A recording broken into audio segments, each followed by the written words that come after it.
Hello, Nick family. Welcome to the Queen's Court.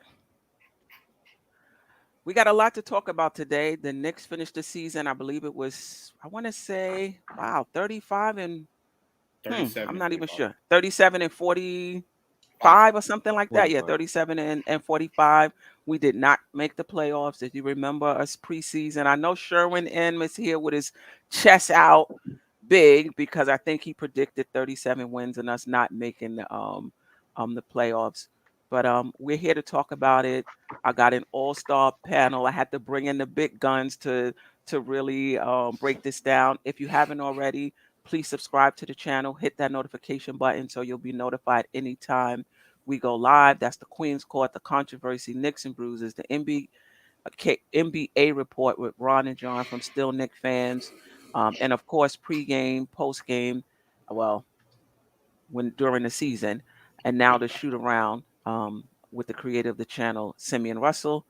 So let's get into it. I'm joined by Josh, aka Uncle Fulio, from the controversy, Tony Crow, Nick and Bruises, CP, the artist. Thank you for joining us. You may have seen him on streams on Barnes Tears. He was on the Queen's Court at one time. Savia, MBK panelist as well, and Gavin, a new addition to the MBK family. Fellas, how are we today? Pretty well, Queen. Pretty well. It's funny you say new edition. Gavin is like Bobby Brown at this joint. You know what I'm saying? and CP, the artist, got kicked out the group. Hey, first of all, to you, I'm Johnny Gill, okay? Hey, I was about to. I own the group. I own the rights to the group. I was about to claim Johnny Gill, but you know what? You might have seniority, so I'll give it to you. All right. Well, let's get right into it. There's a lot to talk about. I got a lot of material. We may not, get to it all, but the first thing I want to do is just oh, things are not working for me today. What is going on? Hey, Queen, whatever we don't get to is cutting room floor. Cutting room floor, right? All right. Last week's games, we're just gonna go over this briefly and get right into the season review. We lost to Brooklyn 98, 110. We beat Washington 114-92. We beat Toronto 105-94. Mitch didn't play in any of these games. Randall didn't play in any of these games as well. Toppin versus Brooklyn, 19 points, 5 rebounds, 3 assists in a meaningful game, right? Brooklyn was playing for something. Versus Washington, 35 points, 4 rebounds, 6 threes. And then Toronto, 42 points, 10 rebounds, 6 threes as well. Quickly with 23.6 rebound, 10 assists versus Washington, a 34-point triple-double versus Toronto. I think Barrett played just in the Brooklyn game. Then he sprained his knee, I believe. He didn't DC play. game. It was the DC game? Okay. Yes. And didn't play in the Toronto game. Anyway, I start as usual, just open it up, just generally anything about last week's game, team wise, player wise, that stood out with you. Josh, will start with you. Yeah, obviously the team, we thought we were going to miss Randall, which we obviously didn't. We thought we were going to miss Barrett, which we obviously didn't. I didn't think the Knicks were going to score over 90 points in the last game, and they definitely blew them out of the water. So it just shows that the kids are developing, despite what the naysayers may say. The kids are developing. I like the fact that, they got their opportunity and that they were ready for their opportunity when it came towards the end of the season. And despite us not making the play, I think there's some positives that we can take from the season based off the way we finished in this last weekend. It goes to show you, what good things are to come moving forward. Yeah. Tone? Obi Toppin. I mean, that was what stood out to me. He's hitting that three, and it's opening up his game. He's showing, more than just rim running, and his teammates are really looking for him. They're looking for him in the post. They looking for him in lobs as always, but they're also looking to just throw it over the defender. It don't have to be a lob dunk. It's really just over the top. If he's being fronted, he's sealing his guy down low. A lot of things we didn't see all year from Obi. I think he put it together with these extended minutes. Yeah. CP, anything about this past week before we get into the season review? The Brooklyn game was important to me because Brooklyn was playing for something, but same old, same old. Knicks had a lead and then lost it. Washington and last night's game really didn't do anything for me because I was looking for them to tank. But I was impressed by Obi and Emmanuel quickly. It gave me hope for the future. I was down on these guys, and now I'm feeling a lot more better about them. Okay. All right. Savvy? Basically, what I took away from the last few games there was the emergence of poise and finesse in Emmanuel quickly. He seems a lot more intentional. I man, I grew a little aftertaste, a little disgust with a big portion of the fan base who wanted to lose the game against Brooklyn, right? but hey, some people like to lose. It's all right. I'm not throwing shade at nobody on the panel. That's it. I'm just saying, losing is not in my blood. It doesn't feel good to me. I'm glad that we have young guys coming up, putting pressure on the starting lineup, because it means that we're gonna have some good problems going forward. Hopefully that DNA translates to the beginning of next season. Yeah, I hope so as well. Gavin? Real quick, Josh, we thought we were going to miss Randall, or you thought we were going to miss Randall? I thought we were going to miss Randall. I'll speak Boy, for you myself. were wrong. I thought so too, No, Josh. it's just Queen is spicy tonight. Ooh, You were wrong as usual, Josh. I did my Wusa meditation. Prior It was, to coming on.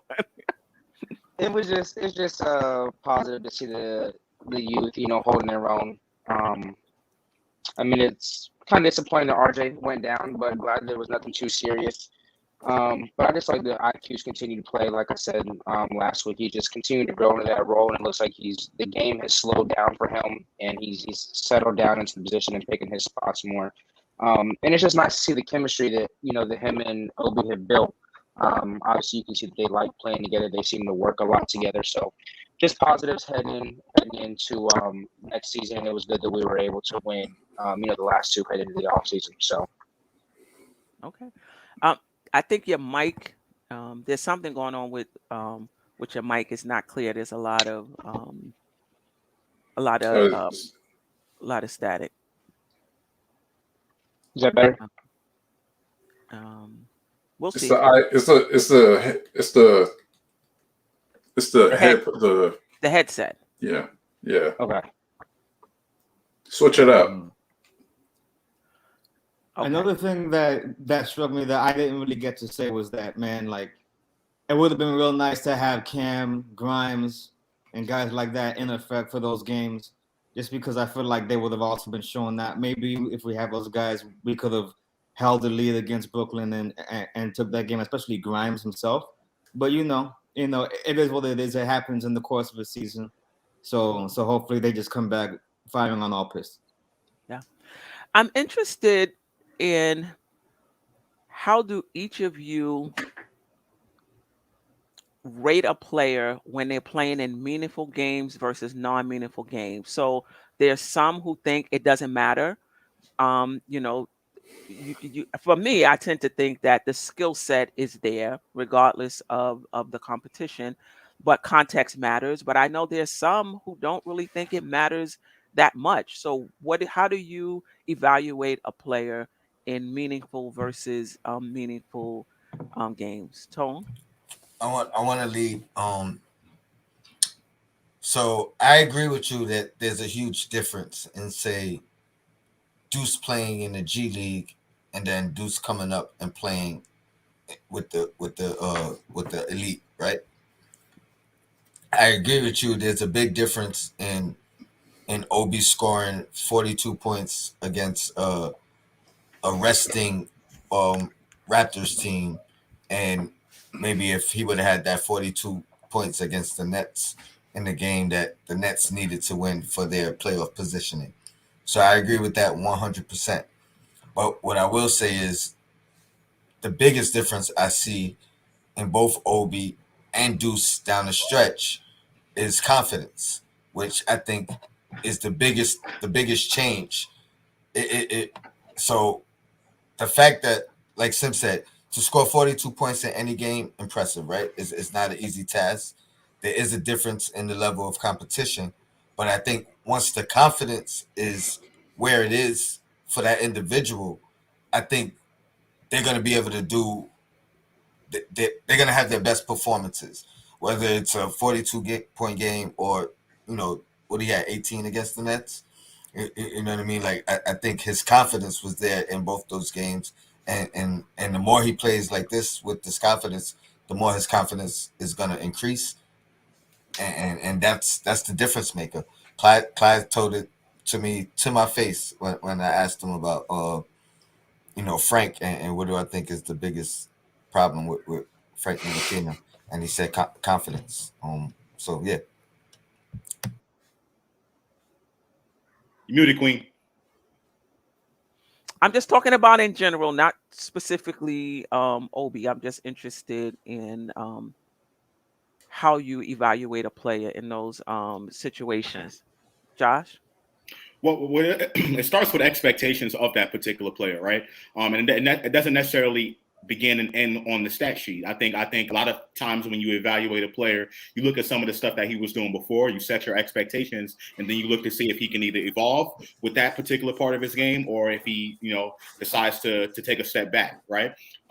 For example, Emmanuel quickly being more patient on the floor. It doesn't necessarily mean that he needs to score a bunch of points or get a bunch of assists, but being patient, setting up the offense, right? Having those expectations of what he was before, and can he be able to and transcend into a different type of player. So I think it starts with the expectations that you have for that particular player as an individual, and then watch how it progresses outside of the stat sheet, maybe game situations or different areas and times during the season where he was making the same mistake or he was doing something well before. Now it looks different against this type of matchup or opponent or things of that nature. Okay. So CP and sorry, go ahead. You wanted to I just want so it doesn't change either way, or it does change. What do you mean, the expectations? Yeah. Expectations are going to change throughout the course of a season for an individual player. I totally believe that for a team and for an individual player. so does so what you said you're looking for in a player, it doesn't matter the game, whether it's a meaningful game or not. You're able to just look at each game and just key in on those few things that you're looking for and see if the person is developing. Yes, I think that, I mean, a lot of things have a lot of factors play into it, right? But I'm looking at the little individual things, that stuff that the player was not doing before that he's currently doing, or stuff that he was doing before that he's not doing anymore, maybe bad habits or something like that. Right. I think with those expectations based on what the player did before, you have to look at that, set your expectations, and then can that player change? Can he adjust? Can he be able to get better, or did the player get worse? And before I get to CP, I agree with that. So and there's certain things that to me it doesn't matter whether the game is whether you're playing for something or it's the end of the game, the end of the season, and you're not playing. There's certain things you can still see, right? You can still see that a player's form has gotten better. You can still see that a player's recognition has gotten better on the defensive end, or the player is, close when a defender is closing out, they're putting the ball on the floor. They're going to, like, you can see those things whether it's a meaningful game or a meaningless game. You can see those things. But what is harder to tell for me in a game when you're not playing for much and teams are resting their players is how much of this will this player be able to do at a high enough level, game in and game out, against tough competition. To me, that's harder to read. I agree, but I think it still boils down to confidence, because I think you got to have that player has to have that same confidence, whether he's playing again the G League team or a bunch of G League players that because that team is resting their starters, or you're playing against the starters. And Deuce, I think, is the better example, because I think he just wasn't comfortable in saying, "Oh, I can come up here and do the same thing, or play the same way I play in the G League." And I think it was noticeable when he played against the NBA competition. His confidence wasn't the same. I don't know Do you whether think? it was Do you because he think was. that? That Sorry to cut you off, but do you think that's because of Thibs? Because it seems and like a lot of former players who have played for various coaches in New York, they was always like not able to play their game due to the coach. Like we finally seen Obi and Quickly doing what they're doing with less pressure. So let me ask you: do you think that maybe Thibs was putting too much unnecessary pressure on these guys? As rookies to always be thinking I think that maybe that changed their game. I'm gonna answer this and then I'm gonna let the panel talk. But I think it's not Tibbs. I think Tibbs is doing the right thing, and it boils down to the individual. Obi admitted it himself. He was worried about getting pulled. He was, that affected how he played. That affected everything in his game. When he had the confidence, granted, it was because he knew he can make a mistake, but he had to get over that mental hump to not have to worry about it. So that's one of the things I actually worry about with him moving forward, especially if it is him in that role, because you know what I mean, or excuse me, if it's not in that role and it's back to um you know Randall's here, is he going to be worried about being pulled?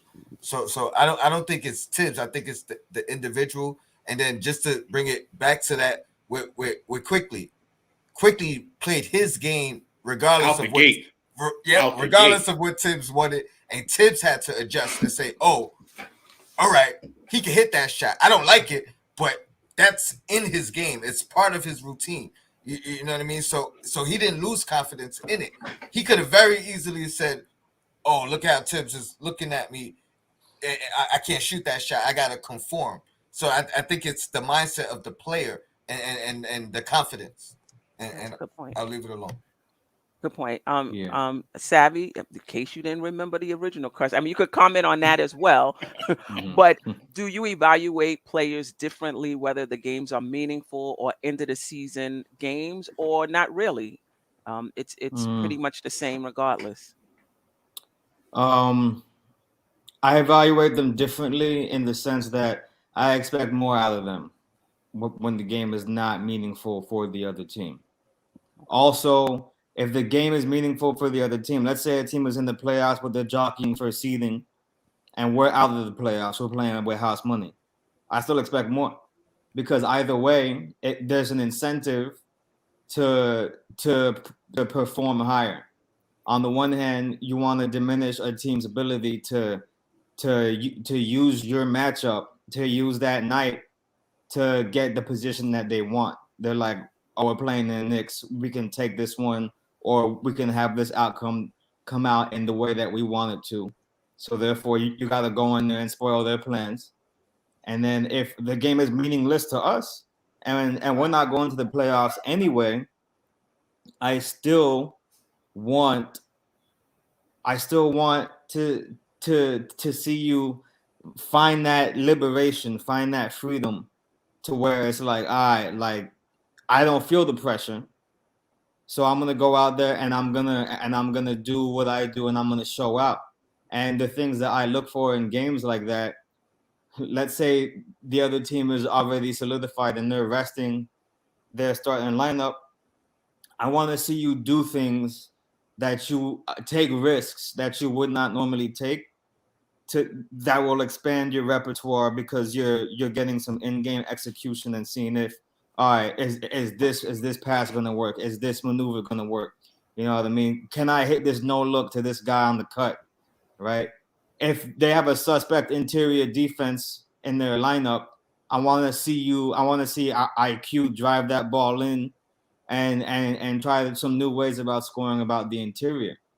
And I have different things that I look for in different players that I look to see when I'm expecting them to take these steps forward, and how they approach games like that become very informative to me about the mentality of that play. I can't hear you, Queen. Gotcha. That's a very good point. Gavin? First off, is that better? Can y'all hear me now? Yes. Yeah. I think first thing for me, for the team, I judge the team as a whole the same way the whole season. I don't care if we're out of the playoffs, if we're in the hunt. I felt like there was a lot of games this year where we played down to the level of competition to teams, and we took other teams for granted and a joke when I feel like we were not in that place. That's kind of why I was happy with the level of play these last 2 months, is even though realistically we probably weren't going to make the play in, and I'm sure that they probably knew that and it was going to be a dogfight. I feel like the last 2 months of the season was some of the best basketball we played this whole year, because they didn't care. They were like, even if we're getting eliminated, like the people saying tank, but like you see last night, like IQ and Oak, like we're still gonna go for it because we're pros. Like we put in years of work to get to this level. I'm not just gonna go out here and BS to please the fans or so we can try to get a lottery pick, because that lottery pick could very well come and take your position next year. As far as players, I more so look at it as kind of like Tone said, what's your confidence like? And that's the thing that I love about Emmanuel quickly, and I wish that more guys on this team had.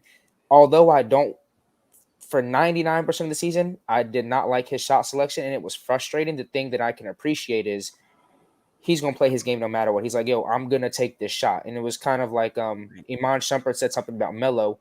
Melo was like triple teams for a buzzer beater going into halftime, and he was calling for the ball, and Melo was like, yo, I work on that shot. I'm not passing you the ball. And so I just like to see the confidence of players, and I think that's like the thing of Obi. And I think that's why we're seeing the emergence of him this last week is you're not playing with any pressure. You know, if you make a mistake, you're still gonna stay in. And to me, I would like to see that confidence throughout the whole year. If you know, okay, I'm only gonna get like the guy in the comp said, if I know I'm only gonna get 7-8 minutes, do I believe enough in my skill to still go out here and act like I'm gonna go like I'm getting 25, 30 minutes? So I think the confidence thing is really how I judge people. To me, it doesn't. I don't care about the game. I think it's about the situation and, like Josh said, the expectations of that player. Understood. I think players are different. To Russell McCall, appreciate you. Thank you for being in the chat. If you don't think if you're playing 7 to 8 minutes or up to a mistake, it won't affect your confidence. For some players, it does, and for some players, it doesn't. That's I think was I was trying to get across. I don't think I did it that well on the MB on a shoot around yesterday. Is that Obi's confidence is so situational. And I think Right. I think he thinks too much and looking too much into Tibbs and Tibbs' body language and what he's doing. And he's pulling me, and I made a mistake, and he pulled me Yep. right now, and it eats into his like he takes it real seriously. And I just think he needs a little more quickly. I don't know if he needs to be all of quickly, but just a little bit more of quick. I heard Tibbs one of these games saying, no, and he just shot it anyway. Yeah. You know what I mean? Like, But he's shouting no from no, I think he said pass it, or something he was saying. And he just pulled yeah. up and just Remember when there was no fans in the stands? You could hear Thibs, "Obey!" well, that's Jesus. Yeah, that too. So that he has his confidence, but to your point, Tony, for him to keep it, even if he finds himself in the same Yes. situation next season. And I agree with Gavin. You can't really change the expectation. I mean, I know you're saying us individually as the fan, but like imagine, like he said, if a player is saying, "Oh, this is the meaningful game," then it becomes a letdown, right? Because you're not taking the other team serious. And then to who's to say it's meaningless? because those players that haven't got opportunities on the other team That's that, right. that are getting their first opportunity, they may be playing for their career, for a spot, for Yeah. rotation, for minutes. So it's not meaningless to them, and they're giving their all.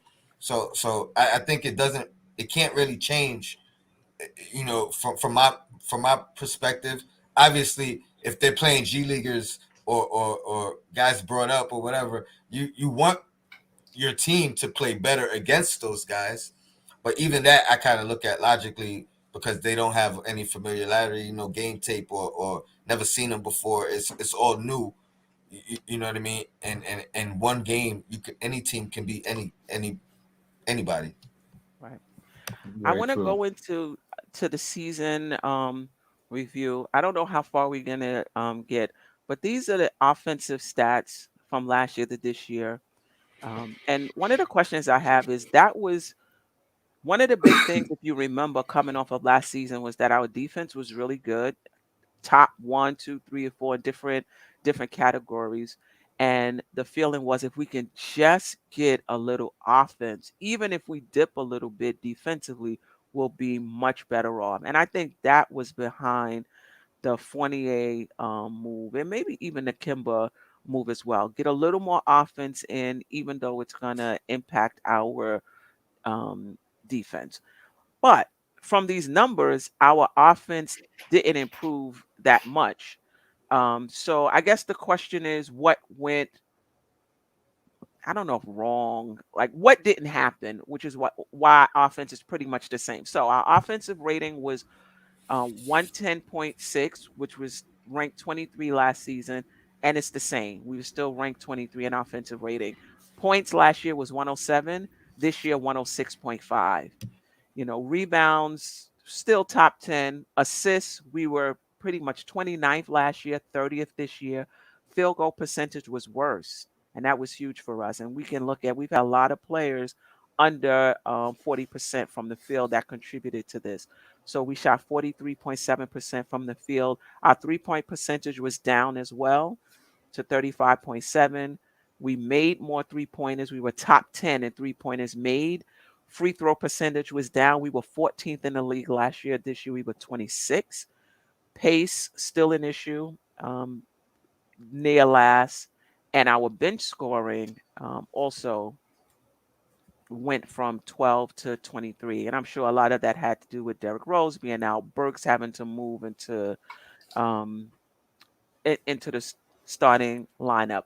But any thoughts on our offense and why it just didn't take off? And was it just because Kimba didn't finish the season with us, or is there um, more to it? Let me just get back to the full panel. Let me know if you need me to bring it up again. Josh, let's start with you. Um, CP, then we'll go around. Yeah.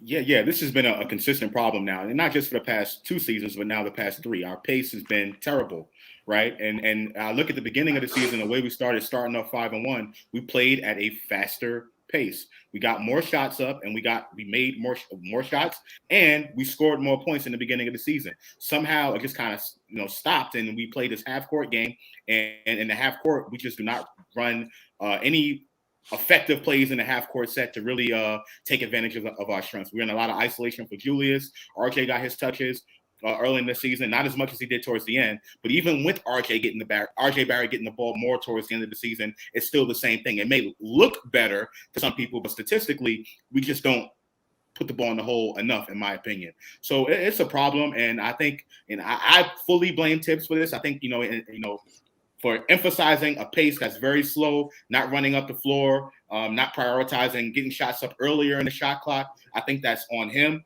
And obviously, Randle having an off season with his field goal percentage. RJ, same thing.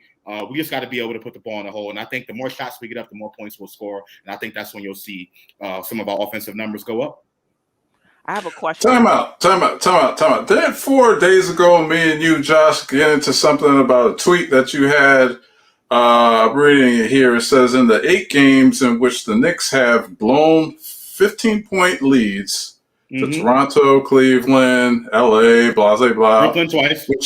Yep. Okay, yeah, Brooklyn twice, right. We shot 72% from the free throw line. In other words, 8 misses, 8 missed free throws. Both metrics are last in the NBA, but y'all want to keep blaming Thibs. Okay. And this is when I got into it with you about pace. So you just said, you told audience of thousands, right, that it's not that our offense is better. Is that what you're saying? But you're not pointing the blame to Thibs where it's supposed to be. So and the tweet, right. I'm saying specifically in the tweet that I mentioned, I'm talking about in the games that we were winning and that we were supposed to win. Free throw shooting was a major part of it. Those were all winnable games, despite us not scoring that many points and doing what we need to do on offense. We still had chances to win games. That's what the tweet was really focused on, and the games that we should have won. That's why I specifically mentioned those 8 games. But overall, our offense is not good. In those games in which we were up by 15, our offense still wasn't good, but we were winning the game by 15 points or more. Yeah. I have a question, Josh. I often hear Tibbs say, even on the sidelines, move, push. He said it preseason. He said it during the season. You hear him saying it on the sidelines as well. How much of this is personnel and how much of this is our need to change our personnel? Because unless he's saying one thing and preaching another, I mean, and doing something else, he does want them to push the pace and move their bodies. Because I hear him saying it, but it's not happening. How much of that is him? How much of that is personnel? How much of that is the offense?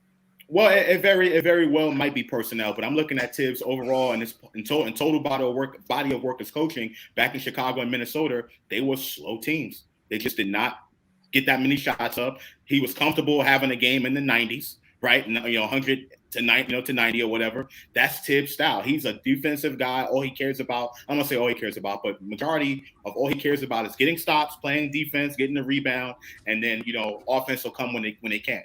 Right, so I'm just looking at that in the totality, and I'm looking at how we played offense the last 2 seasons, and I'm just basing our offensive production on that. But it very well might be personnel, and that's where you have to look at some things with the front office and then try to weigh them out. Okay, Tony, I'll get back to you unless it's real quick. Hold on. And then because I want 4 days ago. I want Savvy and Gavin to get an opportunity to comment on this and chomping at the bit. You're chomping at the bit. 4 days ago, he said, "Don't blame Thibs." That's what he said in this tweet. Well, I'm glad you said that, CP, because I actually blame the general management and front office moves more so when it comes to things like that. So, first of all, I want to address the offensive rating. Can you bring back the stat sheet for me, Quinn, real quick? Yeah. I just want to look at the offensive rating here, right? So, what I see when I see this, right? I see an offense that got better but did not execute as well as they could have, right? And the reason we got better is because we became more versatile. We have more people contributing to our offense who can play offense and work well within the proper execution, the proper system, right? But what we did wrong was actually not entirely the fault of anybody. You can go ahead and push that stat sheet aside for now if you so choose to do so. But on the one hand, we didn't have a key veteran presence this entire season. Derrick Rose was not available for us this season, and he was really supposed to mitigate a lot of what we lost by giving up Elfrid Payton and Reggie Bullock. Okay, because those were 2 veteran presences that we could look to in certain moments to keep us on track and not get derailed by a slump or a couple missed shots or giving up an easy dunk or fatigue, what have you, right? High pressure moments. when we signed Kemba Walker and Evan Fournier, I wasn't happy with either of those signings. I was less happy with Kemba Walker because I felt like it was too redundant to have another injured point guard that we could only look to for offense. At least Derrick Rose can play some defense. Kemba Walker, if he's not draining shots and on fire, then he's pretty much a liability out there for you on the floor. Useless, right? Absolutely useless. And so my main issue with Evan Fournier kind of went away because he performed in a manner that I didn't expect him to perform at, and I give that to him. But it didn't really affect winning. And the reason that it didn't really affect winning on most occasions when he would score that well is because we were using him in the wrong way, and he was kind of going off in a time where you can score this many points and you're going to be the one keeping us in the game. And as soon as you go out or we get down the stretch where we need people to be a cohesive unit, it's not going to happen. And I feel like it's because he's out of place in that starting lineup because he needs to play with a faster run and gun style offense, right? Because that's where he really shines, in a run and gun offense where he can quickly catch and shoot, even off the fadeaway. He's almost better off the fadeaway when he's falling, when he's about to fall and land on his back, than he is, really taking his moment to line it up and put that shot up. And I feel like because of the structure of his contract, it necessitated him being a starter, but also because we didn't really have anybody to go to better than him at that position at the time. So he came along and we did well. And if we had had Derrick Rose, if we had Julius Randle not get COVID for the time that he did, if we didn't have the Kemba Walker experiment to mess around with, we probably would have executed more consistently throughout the season and achieved that higher rating that we should have had because of our focus on bolstering the offense while mortgaging our defense. I think if we had a different coach, we would have done things that you said. I think Julius only missed one game of COVID, and the whole league had gotten COVID. So I think COVID is a.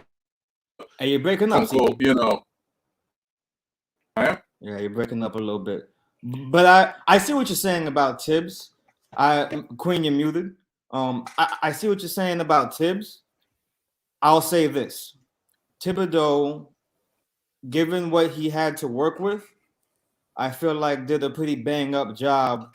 However, what I see in Tom Thibodeau that could work against us and that we sort of lament on a night in, night out basis is that he sort of perceives there to be a very small margin of error for us to make mistakes and still be able to win the game. And sometimes he goes overboard to compensate for that.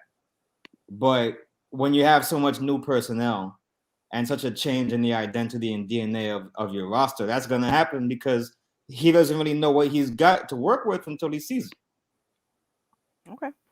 Gavin, your thoughts on he had the new personnel. He had time out.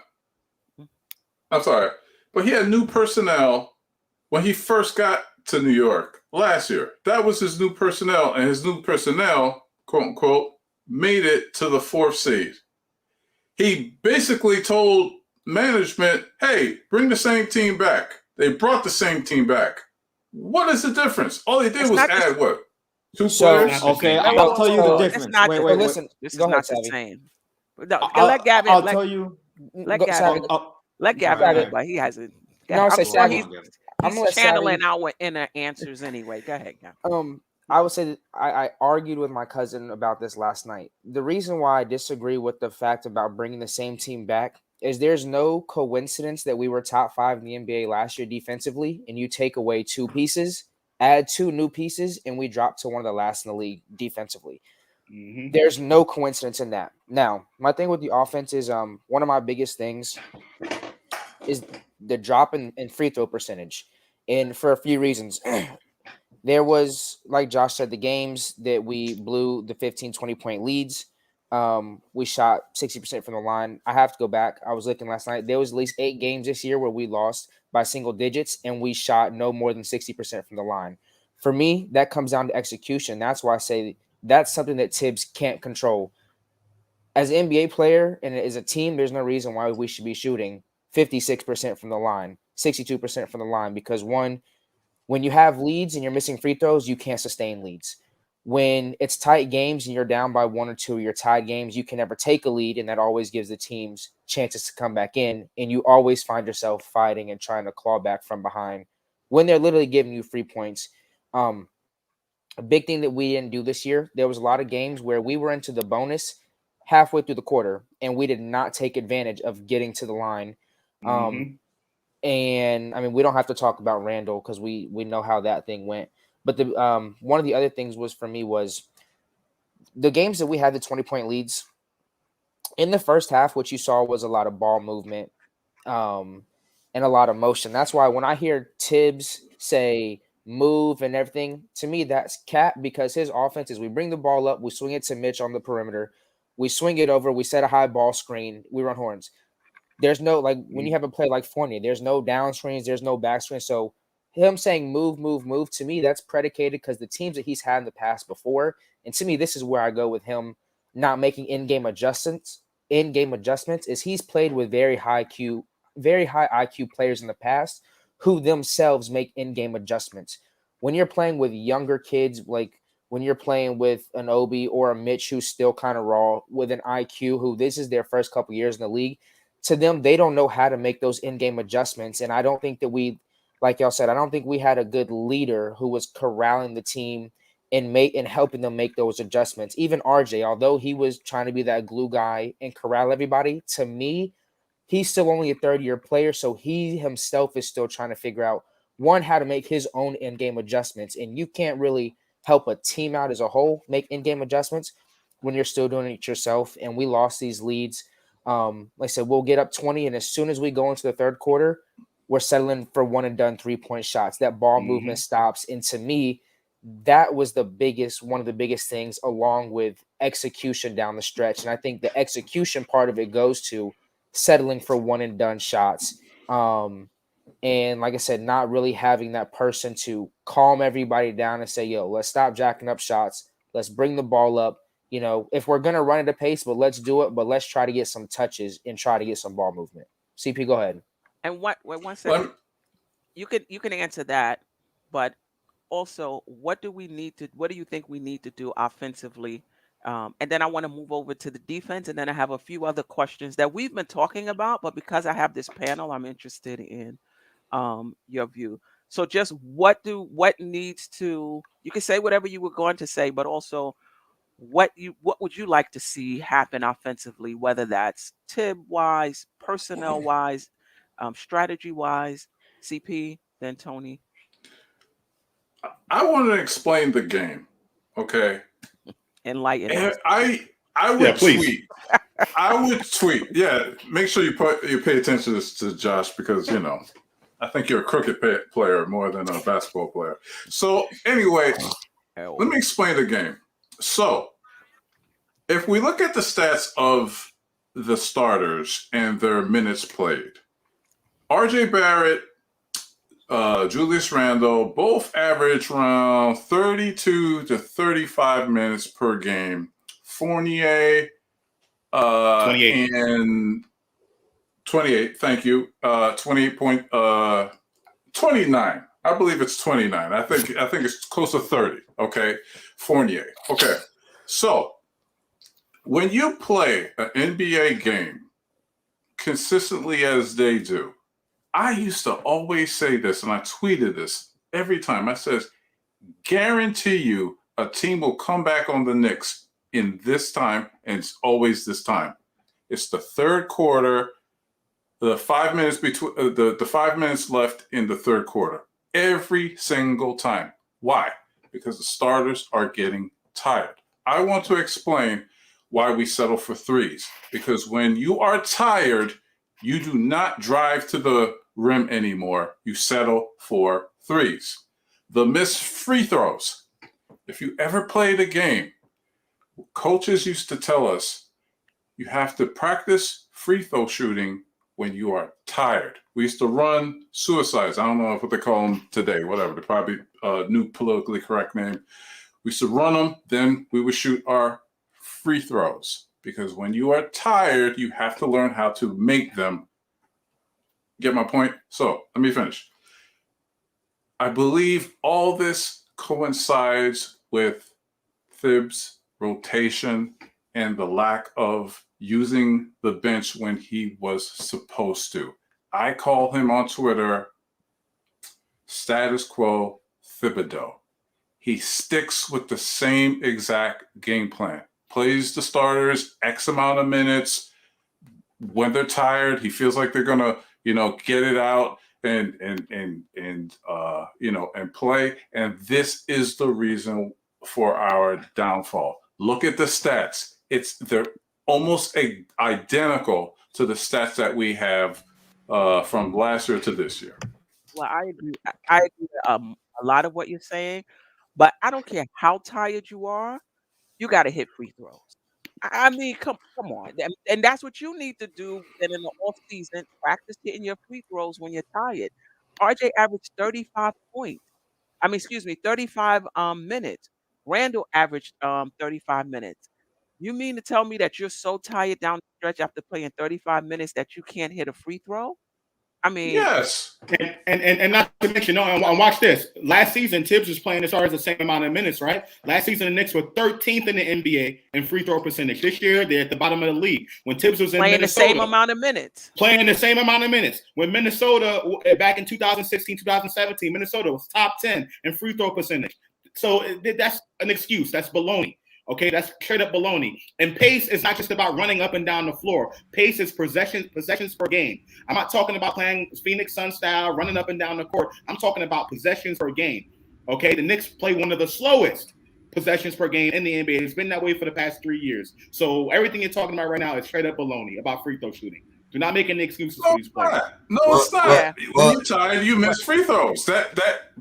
What the Clyde Fraser says. It's a war of what? Attrition. Okay, but He this uses is what the I word will attrition. say. This is what I will say. Get in better shape. It's 35 And that's on the minutes a game. and that's on It's the not players. 46. It's 35 minutes a game. But I anyway, get that. I get that. But my final point, I get that. But we've been complaining about the playing time of Obi and Quickly, and we've seen that the bench have brought us back into games. If it's about winning games, then you use your hot hand. You use your youngest kids to win the game. Yeah, I hear you. Now you're getting into philosophy. That's just not his Yeah. philosophy. Right. I get what you're Then you need to saying, get and out I'm of not here. saying I don't I don't disagree with you. Different coaches have different philosophies. That's his philosophy. But we got to move on. I want to talk a little bit about our defense. Sherwin M, my guy. Yeah. So last year the defensive rating was 3. This year we were 11. Right? We held teams to 108.2 points per 100 possessions. This year it was 110.2. Now, many of us said, I would give up some defense, right? As long as we're in the top 10, for offense. We did that, but we didn't get a lot. We didn't get the offense we wanted, but the defense was 11. Opponent points per game was 6. I don't know what that minus there. That's in error. Was 6. We was 1 last year, but still top 10. Opponent field goal percentage 5. So there's been the little dips that we thought would happen. Bringing in Fournier and there's other reasons for our dip, not just Fournier and Kemba. Opponent 3-point percentage defense was 6 compared to 1.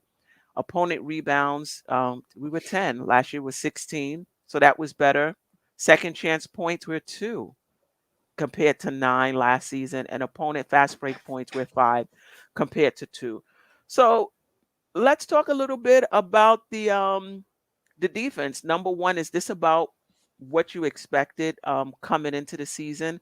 Was this better than you expected? Worse? Let me get back here. Tony? To be honest, I think this is exactly what I expected. I don't think the defense was the problem. Let me double check that.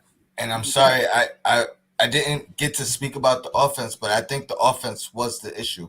I think the fact that I don't agree with the pace per se being the problem, even though it was low. I think, to Josh's credit, it is about the pace throughout the entirety of the game, but I think there was a conscious effort for us to push the ball off the rebound, push the ball initially, and I think that did help us at least with maybe like fast break points, maybe not pace in general. But I think the biggest problem was free throws, like you guys spoke about, but the 3-point percentage, and particularly from Randle and particularly from RJ, because I believe Randle was over 40, and I think RJ might have been just at 40, and so the 3-point percentage dipped as a team. But I think Fournier came in and did his job. I think Burks did his job. I think IQ started off slow, but I think he's picked it up late in the season. The same with Obi. I think if those two guys increase their 3-point percentage, I think that changes a lot. I think free throws was immensely huge. Not only missing them, but I think there was times where we were scared to go to the line. Gavin made a good point about us being in the penalty and not taking advantage. But I think part of that was because they didn't want to go to the line because back to that confidence thing, their confidence was shattered. They were. I seen times where it looked like Randle and RJ literally scared to be aggressive to go to the line, and you take that into effect, and I think the two of them as well also tried to play hero ball a little bit more than they needed to. And it's a fine line in figuring out when it's time for me as the individual, whether it's Randle or RJ, to take over and to depend on the team. So to Gavin's point again, with the ball movement, I think late in games we lose that because one of either Randle or RJ were trying to take over rather than continuing what kind of got us the lead initially or what stopped us from continuing to have the lead. But defense is exactly what I expected, and I think that -6 is the differential. Oh no, that was an error. It's 6. Oh, was that error? That's an error. It's just 6. Anybody else want to comment on the defense if it was close to what they expected or better or worse? Go ahead, Josh. Go ahead. Real quick, it was exactly where I expected. I expected it to drop off a little bit, but you can tell this is the way Tibbs likes it. Tibbs likes the defense to be, at this kind of level where it's like top 10 in the NBA in most of those categories, right? Obviously, not as good as last year, right? But I think this defense that we had was good enough to get us in the playoffs. I think, people seeing what we did last year and they wanted us to replicate that so much because of, this is New York. We love defense. We love the old 90s teams and the 70s teams and things of that nature. But I think Tibbs is comfortable with this. And I think this defense that we had this season was good enough to at least get us into a play-in or a playoff game. I think the problem came on the other side of the basketball. Gavin? I would agree with that. And I will say, though, it took us – I thought it was muted. I agree with that, Josh. I think, though, it took us some time to get to 11th, to get to this point. Early on in the season, we was just a mess defensively. But part of that was Mitch finding his way, and part of that is Noel not being here all year. I think that was part of it. I think part of it also was the games that, Kimba played and Fournier finding his footing as well. So at the top of the key, there was just a lot of drives into the key. The point of attack just wasn't there. And our bigs were in constant rotation. And it took some time for the defense to come around. I would say after the All-Star break is when I started to notice that the defense was better. And I know we get on Fournier a lot, but I still believe you can hide a player that's not a good individual defender. As long as he's a good team defender, you can hide it. And I always bring up Miami and Duncan Robinson, right? Yeah. They're doing it there with Duncan Robinson. We can do it if you have the right right pieces. Tony, as long as it's one. That's what I was just saying. One player. Okay, as long as it's one. Yeah. When you got him and Kimba, that makes it a lot harder. And that goes into my. Go on, sorry. I gotta disagree with all y'all. I think yes, I expected the defense to be bad. But take a step down when we lost the two other players, Bullock and Bullock, right? Mm-hmm. But when you watched Fournier struggle against like top players, right? You know what I'm saying? Because he couldn't guard nothing.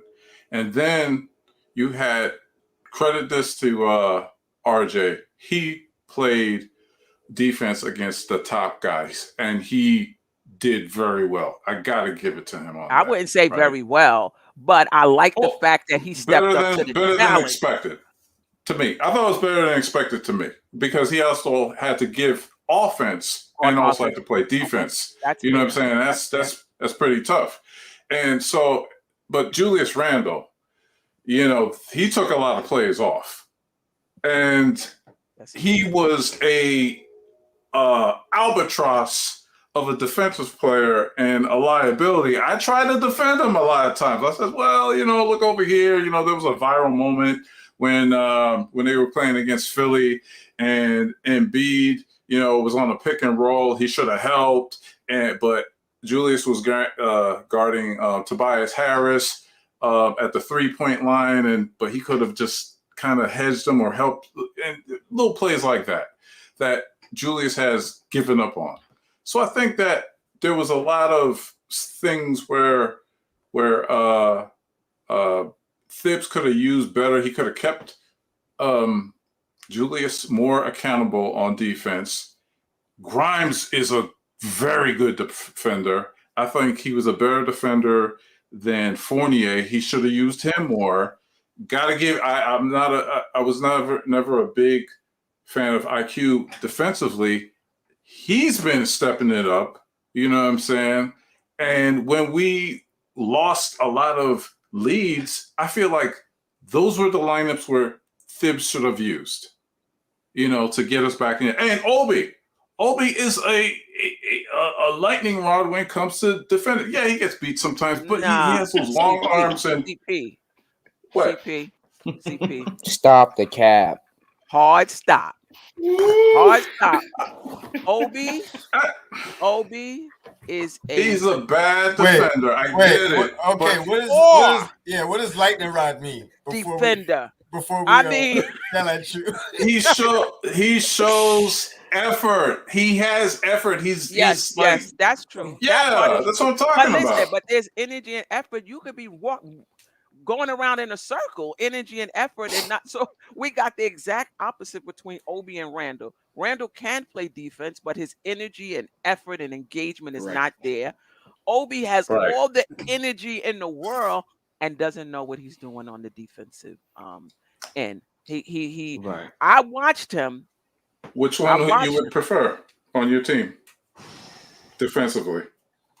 I would prefer the person that knows what they're doing. You just hoping it's just about keeping them engaged and just hoping, you know.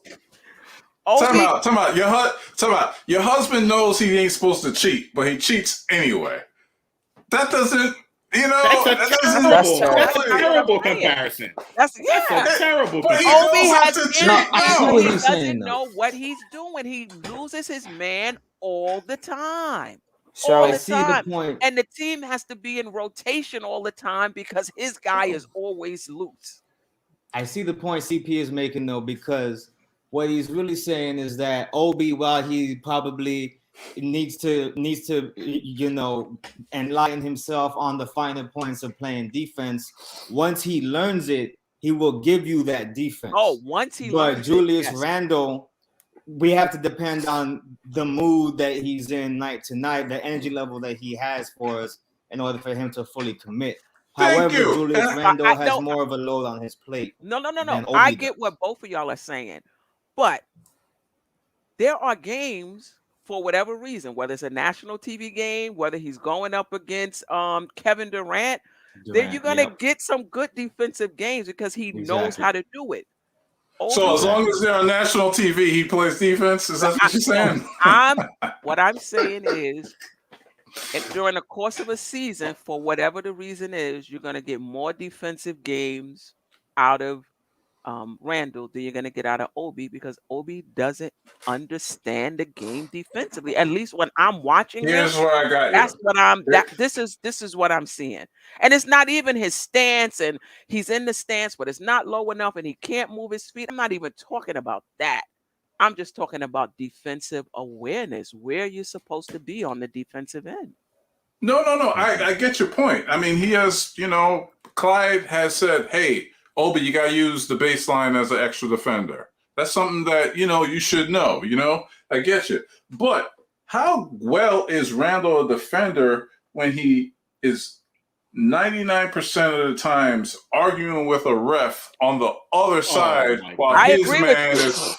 Come So on, I'm how not. is defense? I So tell me, when it's a 4-on-5 down there while you're yelling at the I refs, agree. you know what I'm saying? How is that I good agree. defense? so here's my We're my talking thing. about know-how versus don't. That's all I'm saying. I'm not Right. defending Randall on the defensive end at all. I So wanna. Oh, okay. So go on, Gavin. Sorry. I was gonna say one of my biggest things this year was, to me, the effort that we had last year was not there this year. Now, granted, like I said, two of the key pieces that composed a lot of that effort we shipped out. But case in point, like Randall this year, there was just a lot of times where he just chose not to play defense. And I think that for the Yep. team as a whole, that affects the team as a whole, because now you're trying to scramble in a lot of rotations because he's getting beat. So now somebody has to rotate, and you have Fournier, who's not quick on the rotations. You had Kemba, who's not quick on rotations.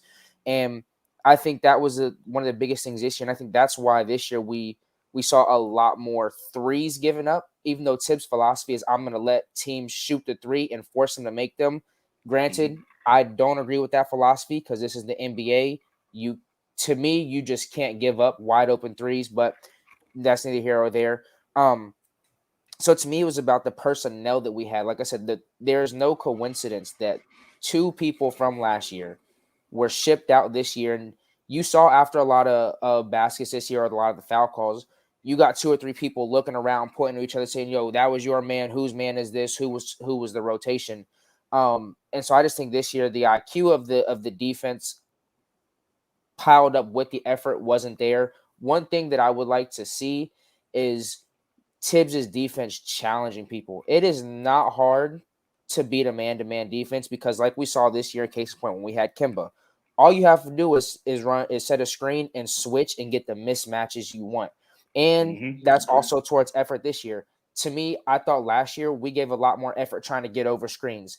This year, I didn't really see that on the defensive side. So to me, the biggest thing was the fact that the personnel that we had does not fit Tibbs' identity, which is defense.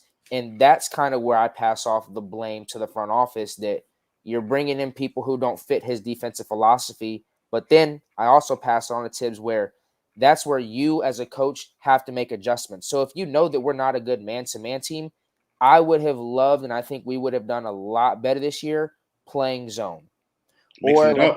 Or if you're going to use Grimes when he was run a box and one, or run a box one with RJ guarding the best player. But to that also, to me, zone is hard to play because that requires a little bit higher IQ.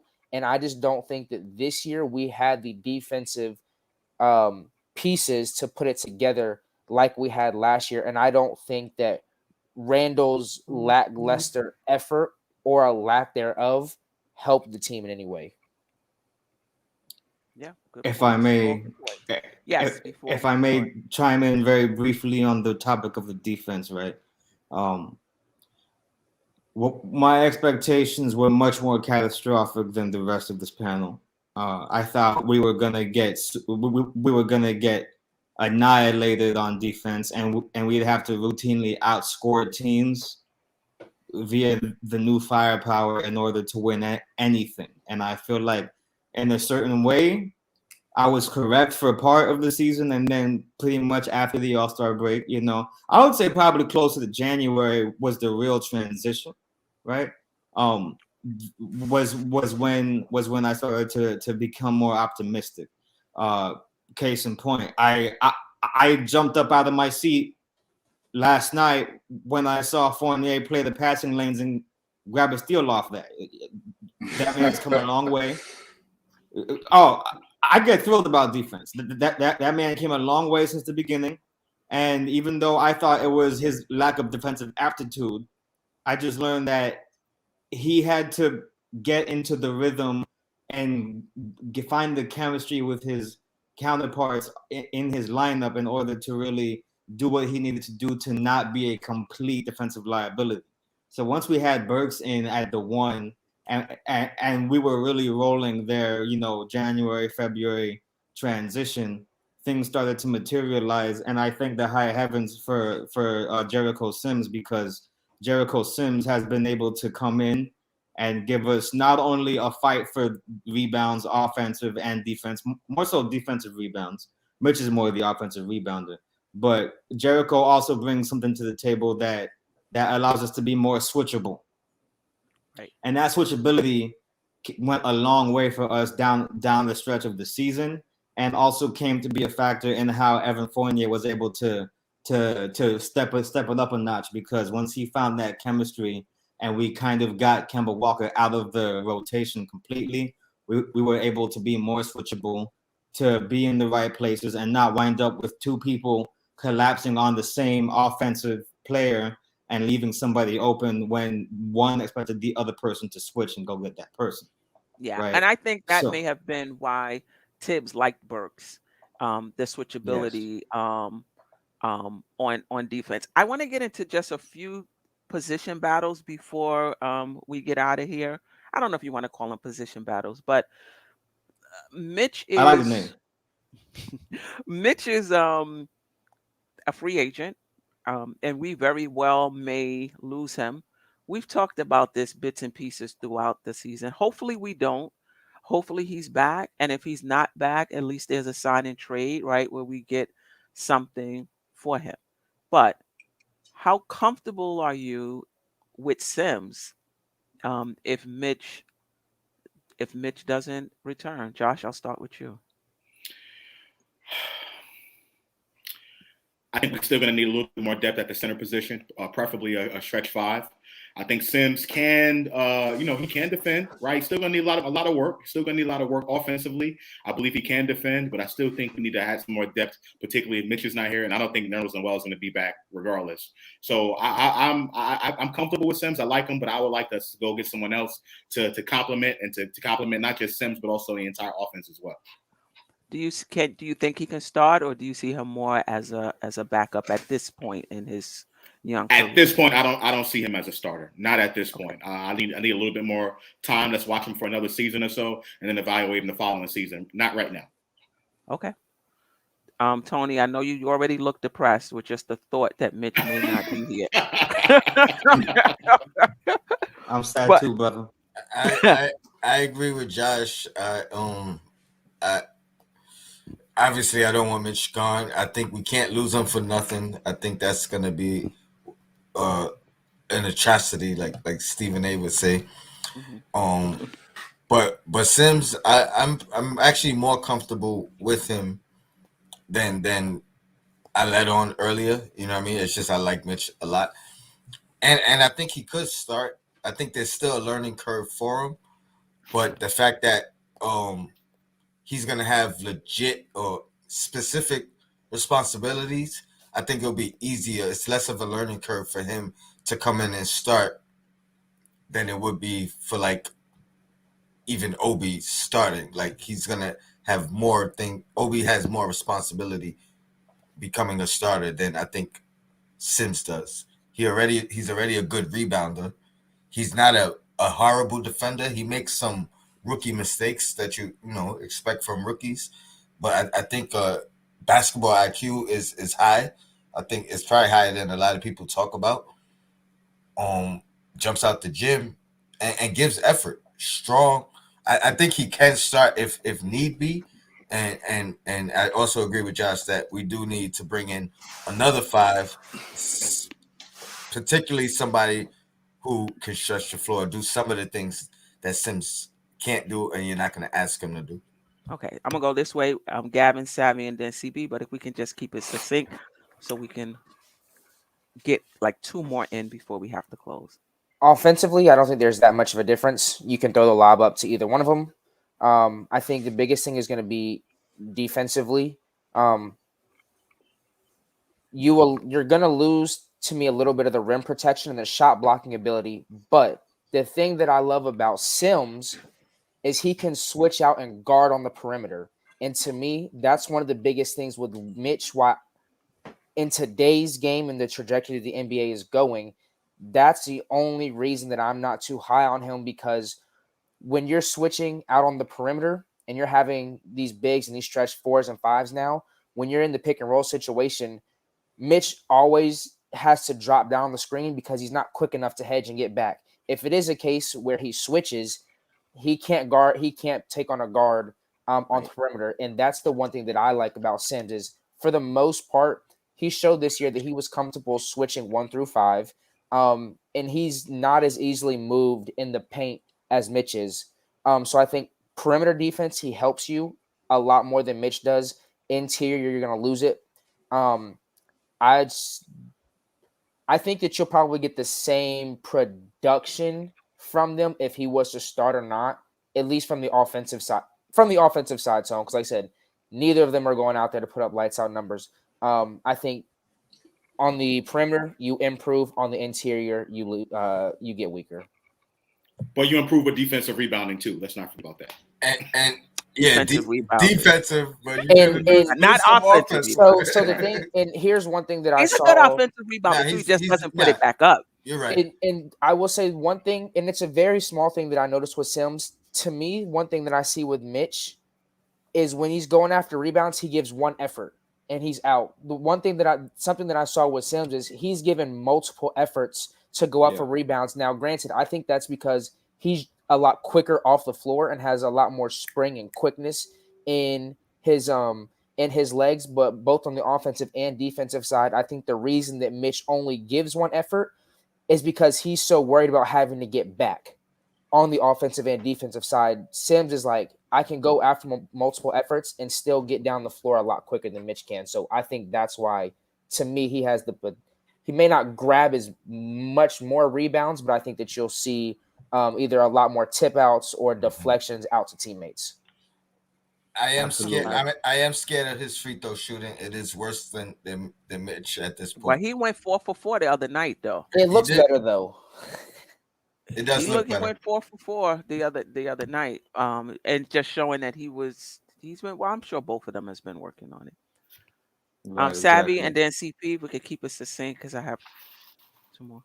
For sure. I think Gavin is absolutely right about his assessment for Jericho Sims, and that was one of the things that really struck me, that I needed to go watch that last matchup against Miami, like in person, to realize I'm like, wow, this kid can really switch and run out to the perimeter and then really fight for every single rebound, like relentlessly fight for these rebounds.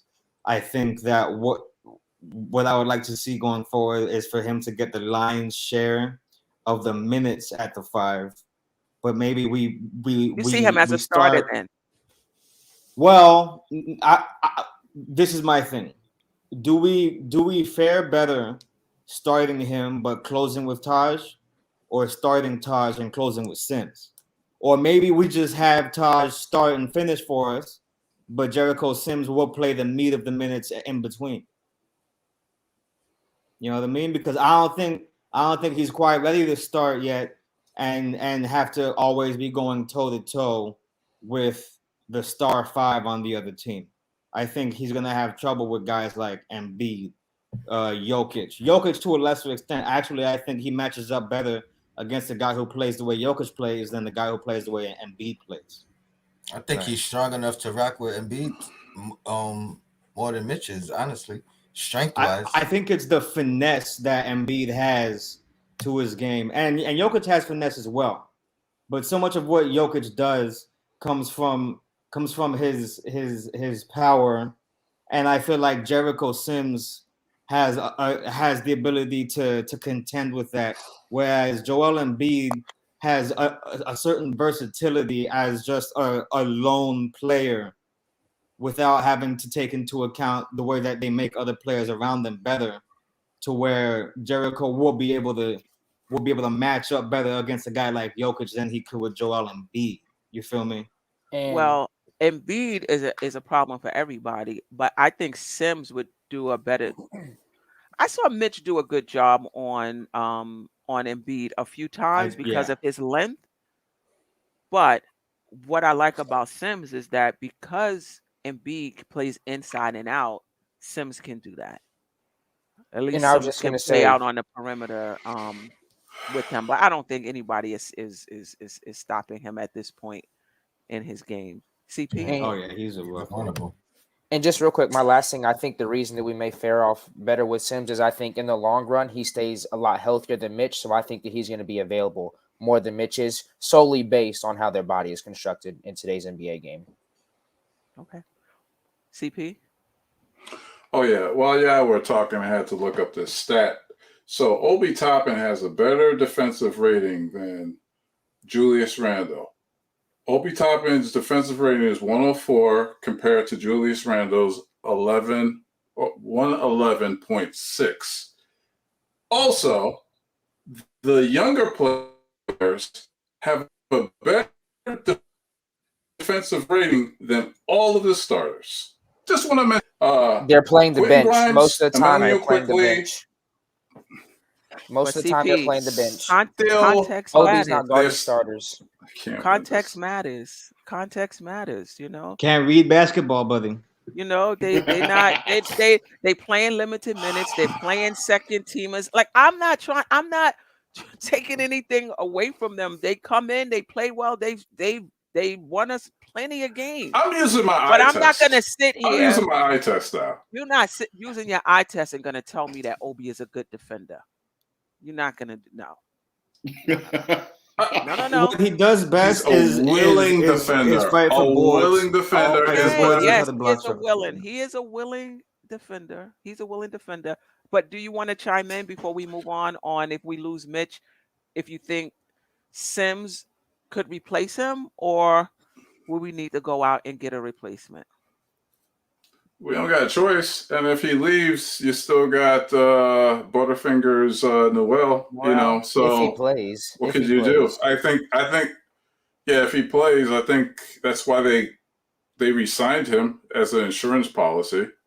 So Would you we're gonna spend the have to first probably round pick see on a 5? on what? On a 5, a player at the 5? Would you use a first round pick A on? first round pick? Heck no, we Yeah. need a point guard. We need a point guard for the future. Mm-mm. If we can't All get that, then trade the pick. all right. Okay. Enough of that. I'm afraid of getting into the I'm afraid of getting the next one. I think it's gonna be a bit too This is for explosive that ratings. maybe, you know. Let me take an easy one. Your thoughts on No. Go for it. Go for it. all right. Hey, Queen, If we move we still need something for the cutting room floor. oh So yeah, it's like this long. We got enough. We got plenty enough. Plenty. If we move, and I'm gonna go first here because I don't think it's gonna come back around to me anyway. If we, if we move on from Randall, is Obi ready to start? I'm not saying to do what Randall does, but is he ready to start? And the what I want to say is moving on from Randall, if the front office chooses to do that, that's about Randall. That's Yeah. not about Obi finally getting to this point where, wow, we can finally move on from Randall, right? If they're moving on from Randall, it's about his inefficiency, about his game, and about his inability to hone his emotions, effort, energy, what have you. And then the question is separately, is his replacement on the roster? To That's a great me, point. it's not about Obi has blossomed to the point that we can begin to get rid of Randall, if that makes sense. But I'm interested in your take. If the front office does move on from Randall, are you comfortable with Obi playing that power forward, or do you think we would need somebody else because Obi still needs a little more time um, to develop? And we're gonna keep it succinct. We're gonna go the other way. Gavin, Savvy, CP, Tony, and then If Josh will close it out for us. if Shut the it up. Yeah. if the That front if that the guy up on the top. Yeah. if the front office gets rid of Randall, I believe that they may try to bring in some replacement talent. Like you said, I think it's more so about Randall and not so much Obi blossoming. If they You, th- don't bring back, you go think ahead, it's Z. at the 4 though? Because I think that's what she's saying. Is Obi ready to start in place of him? I don't want to misquote you, but that's what you're asking. I don't think that he's ready to start just based on this small sample size. I do think that it earns him more minutes. If they don't bring back a 4, I don't think there's a choice. And I think Obi's going to play. I think that Obi, if he's the starter, that's where we will see the confidence kick up because he's like, I'm the starter. I'm not getting taken out. With that increase in confidence, something like IQ is I don't want him to get out of his game and try to do too much and think I have to replace Randall's production. I have to do it all on my own.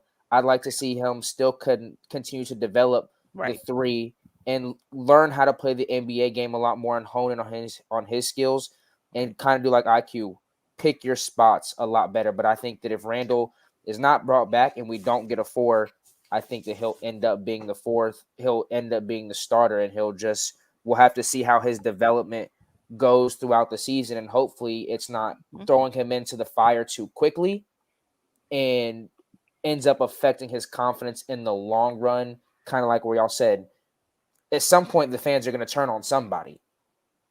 And so I think making him the starter inherently, I think, puts a lot more pressure and expectations on him strictly from the fan base.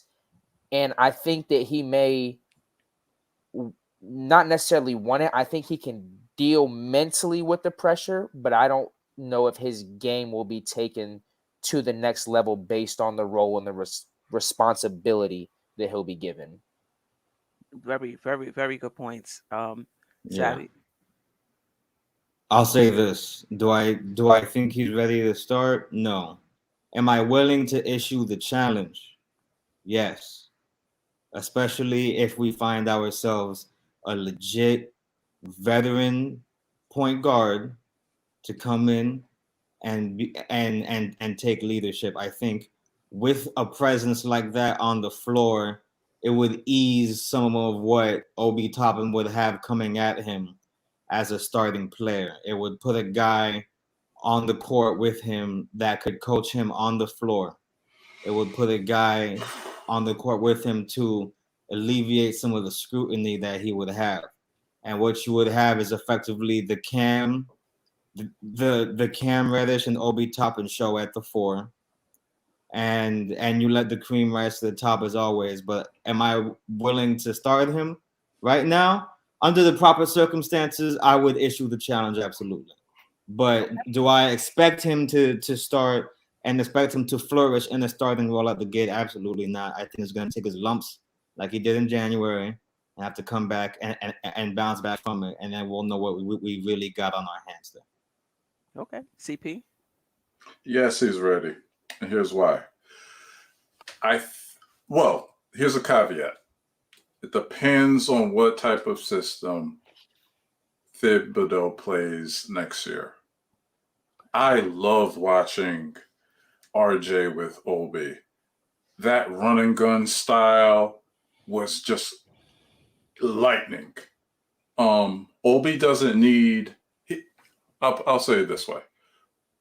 Obi doesn't need the ball to be quote unquote effective. Like Randall needs the ball. He needs to feel it in his hands, dribble it, do whatever he got to do.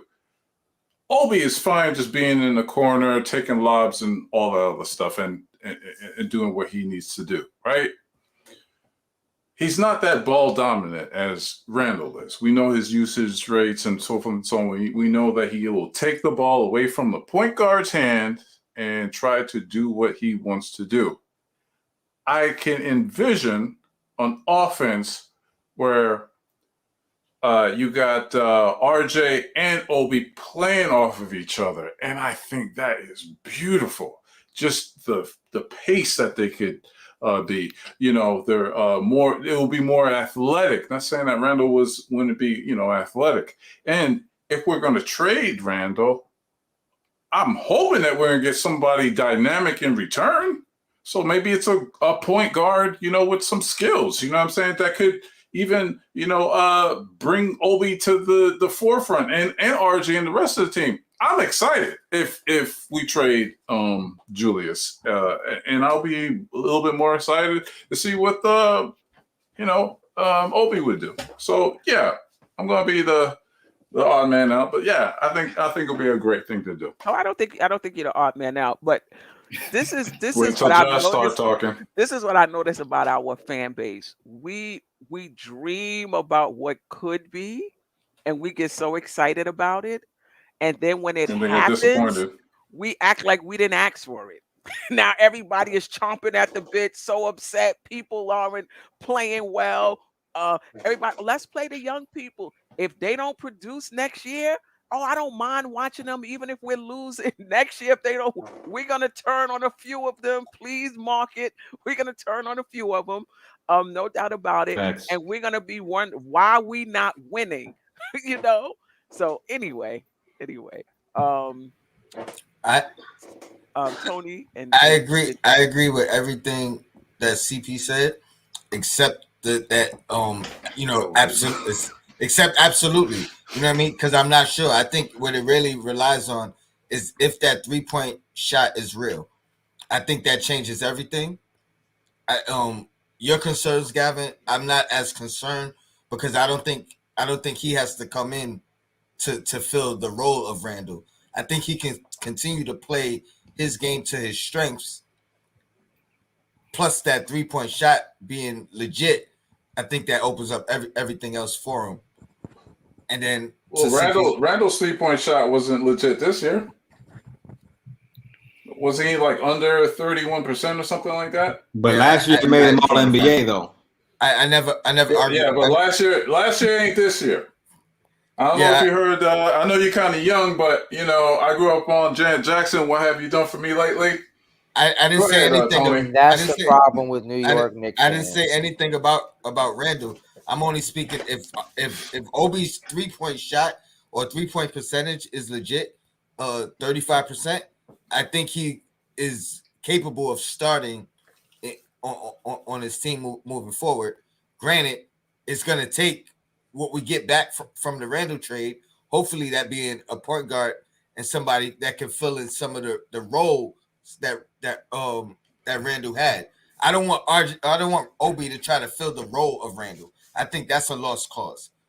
But replacing Randall with a point guard, I think Obi is capable of starting. Yep. Understood. I just want to say this real quick. Promoters of Peace, New York City, thank you, appreciate you. That's why I stopped watching these podcasts. Stay devaluing the play of our young players. What else quickly and Obi got to do? Number one, I just want to say for the Queens Court, and I think for a lot of the shows on MBK, you're not going to get pom podcasts. We just not pom podcasters. We're gonna give you what I think is fair and even. We're gonna give you both sides of it. And what else quickly and Obi got to do? You got to play meaningful minutes. You got to impact winning. And that goes for the vets as well. So there's a difference between a vet having a down season and a team not doing well, but you've seen them play and produce game in and game out, and young players who haven't produced game in and game out, or they have produced in their limited minutes, and you automatically think they're going to be able to do that over the course of a season. We hope so. But they might not. So I'm all for giving our young players more of an opportunity. I'm all for increasing their minutes.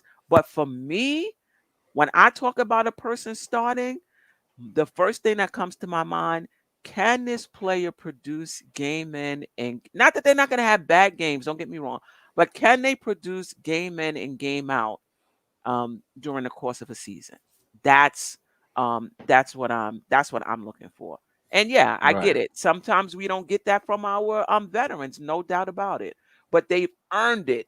They've been there. You know what they can do. They're just struggling right now against somebody who hasn't been there. That's just where I'm at. Steph, can I ask you something though? Yes. Real talk. Do you think Julius Randle wants to even be in New York anymore? I think Because I don't. you have to answer. If you don't answer that question, if you can't exactly, so it's he's by probably tired of the default. fans. I think he may want to play for the Knicks, but I think he's probably tired of the fans and the issues with his wife and Yeah. the fans coming. I'm sure And- he's tired of that. And real quick, and then Josh, I'll let you get to it. Do I think Randall wants to be here? I think that Randall wants to be here, but not in the role of a number one option and everybody feeling like he has to do what he did last year. I think that if you bring in somebody who is like an alpha over Randall or at least will give more production that takes the weight off of him, yes, I think that you do see a little bit difference. In reply to that comment, this is the one thing I want Knicks fans to stop doing is jumping the gun. We're seeing these kids do this in a very small sample size. Obi had a great week or a great week and a half, 7 games. 4 of those games are against bottom quarter of the league teams. It's a little different. Like I said, like Steph said, when you got to go play Memphis night in and night out, Philly, Toronto, you got to go play, the Heat and everything. Things are a lot different, and that's why I said you don't want to throw them into the fire too quickly, especially with Knicks fans who this is what we want, and then when we ask for what we wanted and it doesn't turn out, we start turning, and that's not a way to develop young kids who were in their first 2 or 3 years, especially in the biggest media market in sports. Let Josh go, and then CP, you can follow up. Josh? Yeah, but I'm gonna forget my point. I'm gonna forget my point if he goes. So Go ahead, let me say it real quick. Okay, boom. Yeah, and it was just like I hear what you're saying, my man. But here's the thing: Julius Randle doesn't want a number. He doesn't want another number one in. He thinks he's the number one because he's not even getting paid like it. He's not even getting paid like a number one. What are you talking about? Did he accept that deal? Who wouldn't accept the deal? But he's not. That's Who number one deal? money. CP, that's not number one money. He took that deal, so that's the deal that he took. Would you have taken the deal? And the way he put, yeah, of course I would take that Okay, deal. then. Nobody's gonna turn down Of course I would take that. Wait, CP, let me finish. That's not number one money. That's not number one money. You act like he's getting paid $35 million. So you expect him to do what Dennis Schroeder do, like outpace his his salary? You want him to do that? You know what the market. His agent talks to him. His agent told him, "Hey, the Knicks could offer you the most, and this is it." You think his agent didn't tell him that, Josh? He could have made more money in free agency, unrestricted free agency. He would have made more money even with the season he had right now. Playing. No, he would not. No, he would not. No, he would not. No, he would not. No, he would not. Go ahead, we could have offered him the most. Okay, let me get to my point. So, the Julius Randle thinks he's the man. That's why he always acts like he's the man. When he wants his shots, when he wants to get a prima donna, so forth and so on. The problem with thing is that the fans don't treat him like he is the number one option. They don't feel like he is the franchise. No, they don't. We all know it's RJ. RJ can't do that. That is not how the fans treat Randall. RJ is the golden boy, but we put all that pressure You mean to tell me, right? He is the number one option, and he is treated like one in the media and in the fans, and he don't. Yeah. Yes, he's the one getting the blame. CP. Time out. So here's the thing: he can't handle that, and this is what he wants. Okay. He wants a perfect world. He wants a perfect world. He wants to be the number one, be treated like a number one, and not get paid. He can't get that here. Okay, real quick. And not get paid. Okay. So all right. Let's let Josh get to his point, and Oh, then listen, you guys can add to. succinct, You act Queen. like I he got on you. welfare or Succinct. something like that. Oh my goodness. Succinct, Queen. I'm answering your question straight up about Obi being a starter. Yes, Obi can start. There's no question. Look around the NBA. Obviously, he's not a Sabonis. He's not a Randall type. He's not, Anthony Davis, anybody like that. But yes, he can start. Now, I think to Tony's point about expectations, right? I'm not expecting Obi to come in and play like Randall or, be that part of that much of a focal point of the offense like Randall was. But can he start? Absolutely. I think the issue, if you do decide to start Obi, move on from Randall, we have to find that other guy outside of RJ to be that other guy to jumpstart the offense. And I think the Knicks will take a hit in the beginning if they don't have that guy. So yes, I do definitely think he can start. I'm not expecting him like this 27 points per game over the past week. I'm not expecting him to do that. A lot of Knicks fans are, and I think that's what Tony is talking about. And Gavin, we have to chill and not expect him to be that type of player that Randall was supposed to be, right? But I do think he can start. He can come in and give us 15 and 7. I think that'll be good for Obi, at least for next season. If he does go into that role, as long as we have someone else that can jumpstart the offense along with RJ to help us score some more points. To the And point, Queen. Nice I and simple. agree with that. Yes, I agree with that. I think he could score 15-7. This is my issue with Obi right now, and maybe it changes over the summer. He's a one-way player. You Right. cannot have a one. Now, I shouldn't say that because there are many players in this league who play well offensively, and they're not good defenders. But Obi is blatant defensively. If he can get over that, and play better defensively, I agree.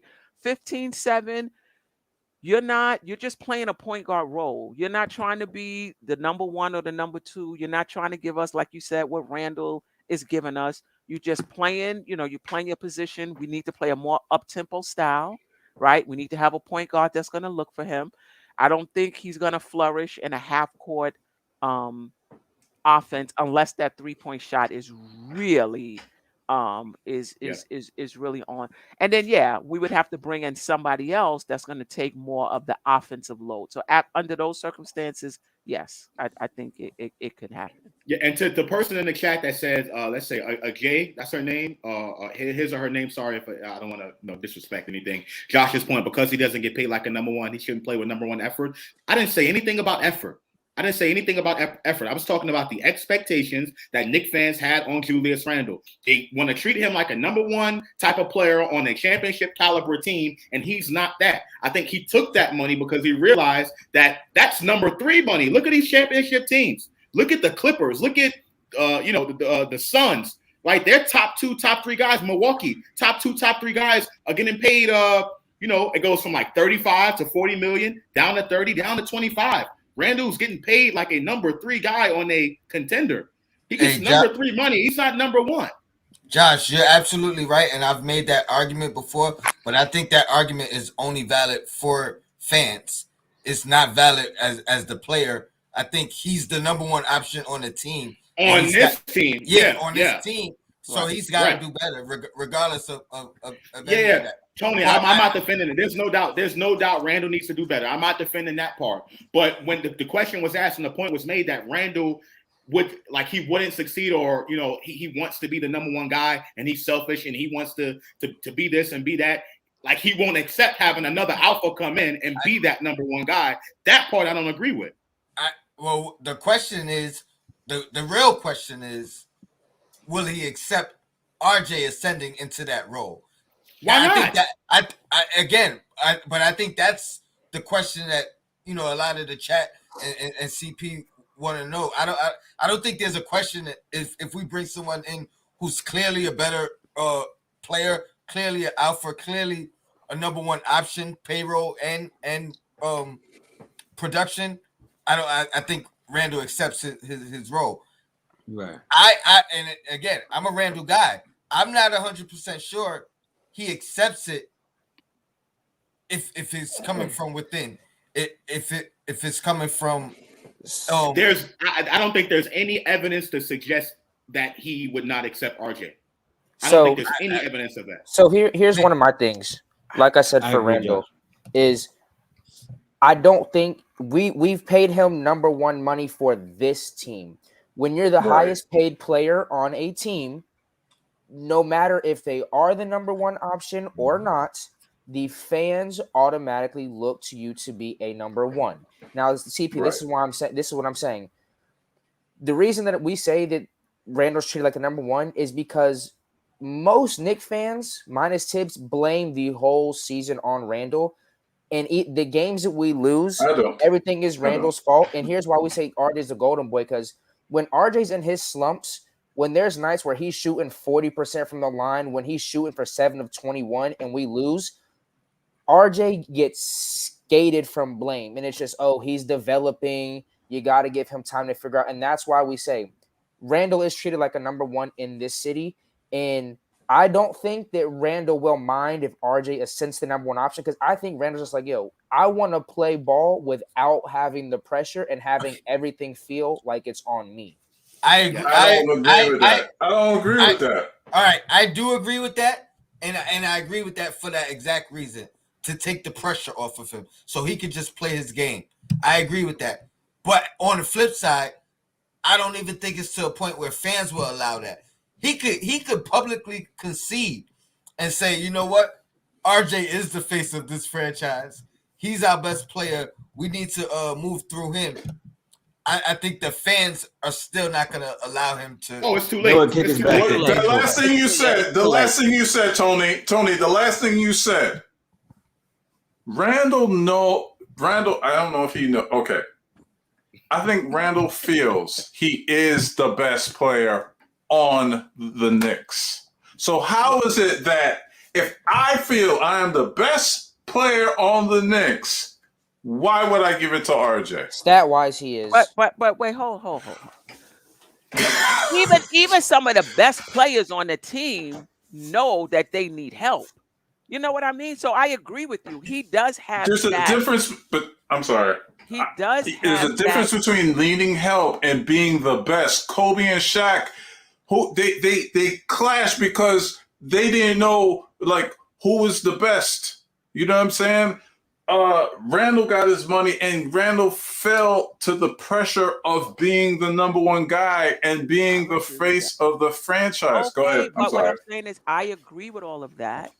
From our perspective, he's failed to be a number one. I think many of us would agree, if not all of us, he's not a true number one. But I also agree that Randall, in his mind, he does think that that's who he is. He thinks Okay, we're that on the he same is. page. He thinks that he is that guy. On However, this on team. this on this team, Yeah, however, on this team. I still don't think that that means he would not, if you brought in another alpha, that they would butt heads. Yeah, I don't agree just with that. don't. I don't. I don't see it. I think don't see it. I think it's proven because he didn't have this attitude with Derrick Rose, and Derrick Rose is way past his prime, but he respect Derrick Rose enough to let him and his experience to let him lead. So I agree with you. It's not going to be a problem if the guy has the cachet, if the guy has proven it already, if it's known throughout the league who this guy is. I think it does become a question with the RJ, who it's like the little brother becoming the big brother. And I'm not saying it's impossible or he's against it. I'm just not 100% sure he's for it, because or if it's 100% sure that RJ's ascension didn't bother him at all. I don't think that was the straw that broke the camel's back, or the bulk of what was bothering him, because I think that even came later. But he didn't even react to that well. He could have used that as a galvanizing point. He could have stood behind RJ and kind of stood behind him. You know what I mean? And deflected some of that negativity from the crowd by cheering RJ on more. You know what I mean? And I didn't see that either. He was like really stuck in that dark hole, or that dark cloud. But I don't know if that has anything to do with. It may have something to do with RJ, but I think that's just his personality. That's Right. just him. I think the more he's on this team, the more he's in the limelight, the more we're getting an opportunity to see him beyond his game. Mhm. You know, and I just think he's just not that happy-go-lucky person, at least outwardly on the court. I don't know who You he is you out in the you community and home, but he just doesn't come across as that type of guy. you could be right, and that's partially what I'm saying. But I'm also saying that has to change, or it's not going to work. Oh yeah, oh yeah, You of know what I course, mean? of course, of course. Yeah. I'm with you on Shout that. Do out you to think? Do Sim. you? Hold on. Shout out to Sim. I don't know what was bothering. I don't know what was bothering him had to do with RJ. If you heard Obi last night, he said anytime someone is having a good game, Randall will call them and encourage them.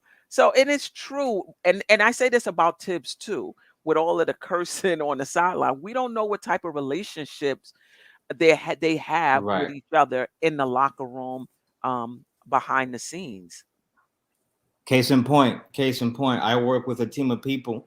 We just brought in a new hire. You know, we're a very tight knit crew because if we don't, it's a type of thing where if we don't like each other, it's gonna make the job 10, 15 times harder. New hire comes in, you know, young kid, relatively, and here's us talking to each other all types of crazy kinds of ways. But then, but then there's laughter, and and they realize, oh man, there's a joking comedic dynamic where they just kind of rib at each other, and that's how tight of a bond that they have in their working relationship, to where on the outside looking in, it seemed like we're really taking shots at each other, but when you're with us, you realize, nah, this is just how we work and how our personalities join. But then you see our personalities outside of the job, and you see that it's all very cordial, and we're one way and another way depending on Like me the and Josh, context. I think right. Me and Josh are like animals on Me and Twitter, Fulio, but me and Fulio are the same way on the air. People think we're like actually mad at each other when we're arguing, but Fulio's my guy, and I always say that. But here's the thing about Randall. yeah, Julius I'm trying to Randle, defeat Fulio. Julius I'm trying to Randle, make him a right? fool. I'll tell you that He's much. All right, let's Get me get on the into controversy already, man. Stop let's get ducking me. into. Randle. He Oh, keep you ducking haven't me, been on the man. controversy? Wow. Nah, he ducking me, man. I told him, and he want to treat me like I'm nobody. Oh, he's like, oh yeah, DM me.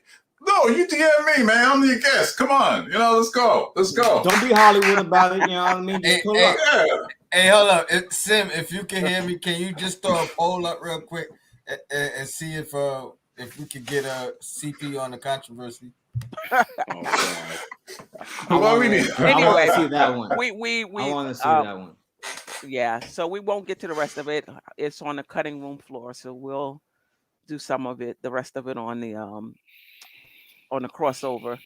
Um, any last words, last statements about the Knicks season? Anything? I just want to thank you for having me on again and let you know another great panel. Salute to you guys. Shout out to the chat. Your Blackest Time. Okay. Queen, always a pleasure being on with you. Look forward to doing this more often. I know, because the season's done, we're going to have a lot of other stuff that we're putting out. I know you and Tony got a lot of things cooking. I'm going to be doing a lot of controversy shows during the off season. And CP, we'll talk about getting you on. We'll see. We'll figure something out. We'll figure something out. But yeah, always a pleasure being with the fellas and the Queen.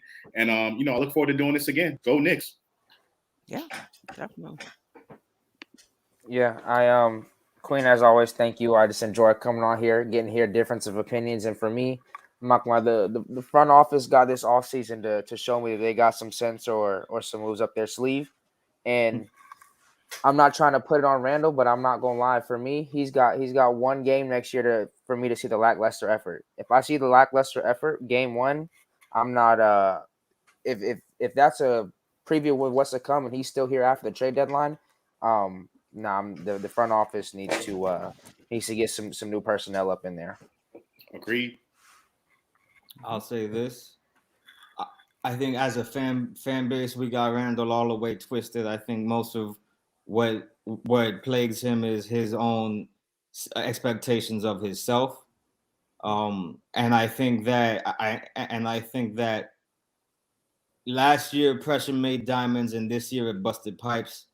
Next year we're gonna see what he really got to bring, and I think that is probably going to work out for the better because of the emergence of talent on the roster, and not be another failure due to that same reason. I think that only helps him as opposed to hurt him. He doesn't strike me as a jealous, petty type of person.